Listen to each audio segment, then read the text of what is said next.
A state legislator representing part of Jacksonville is now facing federal corruption and tax evasion charges. Reggie Fullwood was indicted by a federal grand jury. He's facing 10 counts of wire fraud and 4 counts of failure to file federal income taxes. Today he appeared in federal court where he pleaded not guilty. The I-team is looking into Fullwood's background, but first, Channel 4's Vic Micolucci joins us live with details of the arraignment. Vic? So that indictment came yesterday, Mary, and then U.S. Marshals, according to sources, arrested him today and brought him here to the federal courthouse in downtown Jacksonville.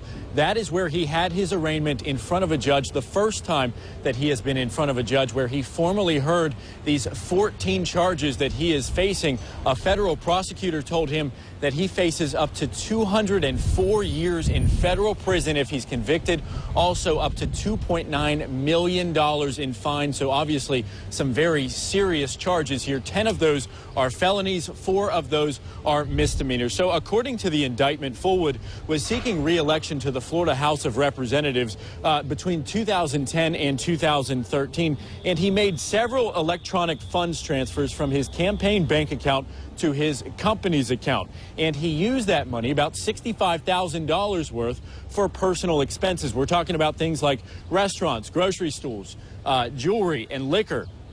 He's also accused of making income that he did not report to the IRS. So we spoke with News4Jax political analyst Jennifer Carroll about this, and she says that these are some serious charges that a politician should know better about.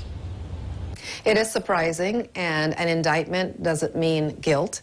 What Reggie Fullwood will do now is lawyer up and have an explanation as to the charges and the activities and events that have occurred.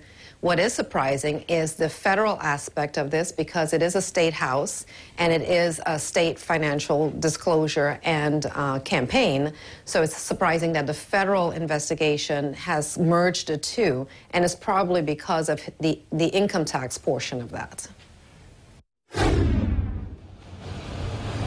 And Representative Fullwood did have 2 attorneys with him in court today. He stood in between them, told the judge he understood what he was facing, but again, he pleaded not guilty. So as of right now, he is denying these charges. The judge allowed him to be released on $10,000 bond. Now, normally when somebody's released from federal court, they come down these front steps, but sources within the federal courthouse told me that he did not. He avoided all the media that was waiting for him outside and slid out through a side door. So we have not heard from the representative about these allegations. Reporting live downtown, Vic Micolucci, Channel 4, the local station. The I-team has been learning more about Reggie Fullwood since the federal charges against him were announced earlier today. I-team investigator Lindsay Gardner is joining us with a look at Fullwood's background. Lindsay? Well, Tom, today's indictment is not the first hurdle that's put Reggie Fullwood's future in the Florida House in question. The former Jacksonville City Council member was first elected to the Florida House back in 2010 and re-elected in 2012. When he tried running for re-election in 2014, though, he ran into a problem.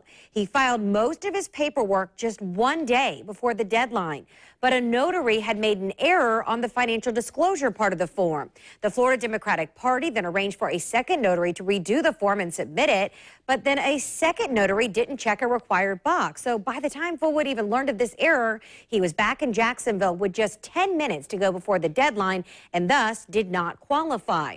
But since no one else had filed to run for that seat, the governor had to set a special election.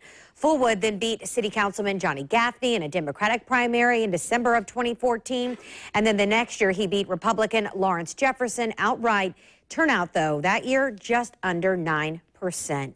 Now, following today's developments, we received this statement from the Speaker of the Florida House. Quote, Representative Fullwood has been indicted, but has not had his day in court yet. These are serious charges that he must answer. Fullwood served the Jacksonville City Council from 1999 to 2007. When he was first elected, he was just 24 years old. And his online biography states that he was the youngest person ever elected to our city council.